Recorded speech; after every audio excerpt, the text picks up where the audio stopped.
Good day. Welcome to another episode of Throwing It Back with Sean Farrell. I am Sean Farrell. God is great all the time. All the time, God is great. Jesus Christ died and he rose again. Let's get into it. So, I know it's been a short while since I posted. What happened was this: my videos weren't fully uploading. Okay, and so in an attempt to clear out some disk space, I lost the stuff that I used to bring you all content. Okay, and so in the process of losing that, I just decided to completely clear out my laptop, and I was able to recover the stuff that I bring you all for content. I did not want to go through the process of looking for the music that I use, the photos that I use for the intro, because I really like the music, and I didn't want to go through that hassle of going through that again. So I was able to recover the stuff. Okay, and so here I am. All right. So yeah, okay, yeah. Let's get into the hat first. Wilt Chamberlain had the most unusual stat line during the 1967-68 season. Okay, the man who scored 100 points in a game, the man who averaged 50 points in a single season for an entire season. Okay, Wilt Chamberlain had the most unusual double-double. Okay, so on November 4th, 1967. No, yeah. Wilt Chamberlain had 1 point, 18 rebounds, and 13 assists. And in case you didn't hear me again, Wilt Chamberlain had 1 point, 18 rebounds, 13 assists. Okay?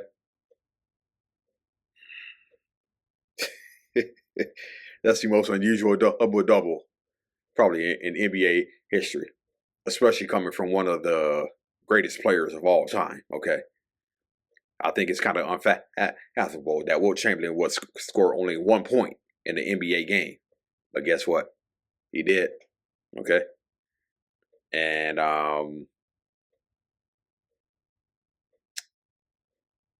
he also has some stinkers in the 1969 NBA Finals too. I remember in it was game 6. He scored only what, 2 points in game 6. Yeah. Game 6 in Boston Garden, Celtics tied the series at 3. He had only 2 points in that game. So, but yeah.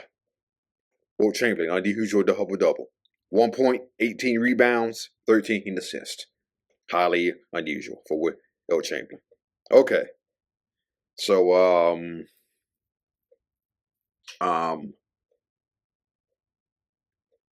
so Shaq came into the league in 1993. Okay. And, of course, the veterans on the team, they're going to expect you to do certain things. Okay. And when Shaq came to the team, there were guys like Harry Catledge, Greg Kite, Jerry Reynolds, Jeff Turner, Scott Skiles, Dennis Scott, Nick Anderson. Okay. And so rookies have certain things they have to do. And Skiles said this. He said, "Get my bag, Rook." Shaq went like, "Bro, this is my team. I'm the franchise player. I'm not carrying your bags." Nope. That was probably the worst Shaq impression ever. Anyway, so yeah, so Shaquille O'Neal basically refused to carry Skiles' bags. Sort of like the time Oh, I remember this. I remember this so well, being a Cowboys fan. Sort of like the time when Dez Bryant refused to carry Roy Williams' shoulder pass during training camp. Yeah, Roy Williams wanted Dez Bryant to carry his shoulder pass, and Dez Bryant was like, "Oh hell no, uh-uh." Okay, so yeah, so fast forward to next season. Okay, so um, the Lakers are on a West Coast road trip, and they're in LA. They're playing the Lakers, and they're playing the Clippers, and on the West Coast road trip. And so Shaquille O'Neal goes out and parties with Dennis Scott. Parties all night, and he shows up at practice, and he's having a bad practice, which Scott Skiles did not take too kindly to. And Shaq's having a bad practice. Scott Skiles comes up to him and says, "You know what, Shaq? You are a prima donna. You're a prima donna." Threw the ball at Shaq, charged at Shaq. Mm-mm. He charged Shaq. O'Neal, without saying, O'Neal punched him. Okay, O'Neal punched him, and Scott Skiles talked about that. Scott Skiles said his head and his neck paid for that for about the next 8 weeks. Okay, so not a guy you want to mess with. Okay, and so Shaq said, that was just new school, old school. He considered Scott Skiles, who was one of the original members of the Orlando Magic when they got started up. Shaq said that was old guard versus new guard. Okay, so that's what that was. And speaking of Shaquille O'Neal, hold on. There we go. Okay, so when hold on. Give me a minute. Give me a minute. So when Shaq was with his sons, no, he had uh uh Cedric the Entertainer talked about this a few years ago about Shaq. He said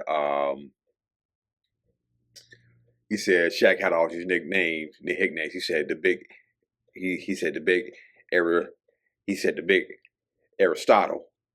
And when Shaq came to Phoenix, he was the big cactus. And then Cedric the Entertainer made up a joke. It was so funny. Cedric said, now that Shaq is later in his career, he said Shaq looks like the big Aaron Davis. That's what Cedric the Entertainer said. He said Shaq looks like the big Aaron Davis. Okay, so yeah, that was funny. But when he was with his sons, Shaq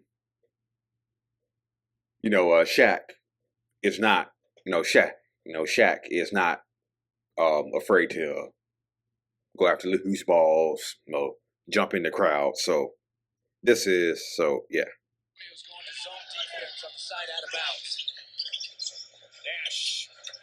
Tough shot won't go. O'Neal going to save it. Watch out. Oh! He goes flying into the stands along the sidelines. Wow. I'll tell you what, if I was in this building as a Suns fan, I'd be standing up right now, acknowledging that energy. And they're doing it. Boy, what a frightening scene if you're sitting in that area. This is why they have the disclaimer on the back of the ticket. Killed somebody. He did a little extra. I think he looked like he tried to get a little extra elevation because there's two cats right there in the first row. They're trying to. Did you hear what Jeff Van Gundy said? Did you hear what Jeff Van Gundy said? Jeff Van Gundy said, "This is why they put the disclaimer on the back of the ticket."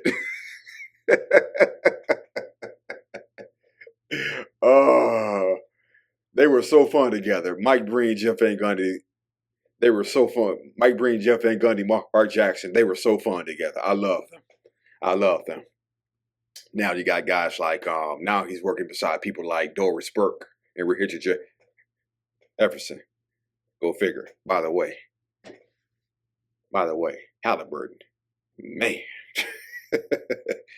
Halliburton is doing it. Halliburton is doing it. Okay, Halliburton is doing it. And who knows? Maybe this may turn into another Houston Rocket Orlando Magic thing. But it's only one game, so we'll see. But yeah. So Shaq dove into the crowd. Hold on. Okay, yeah. So Shaq dove into the crowd. Okay, and obviously his teammates saw all that. And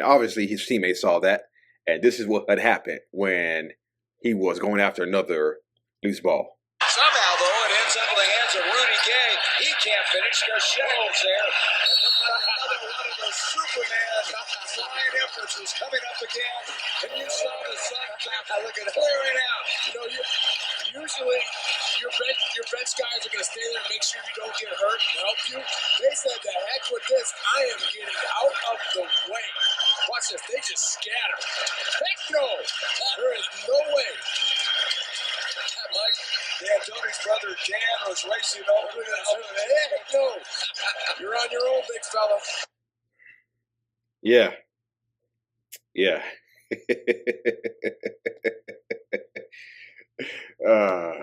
Even at that advanced age, even at that stage, advanced in his career, Shaq could still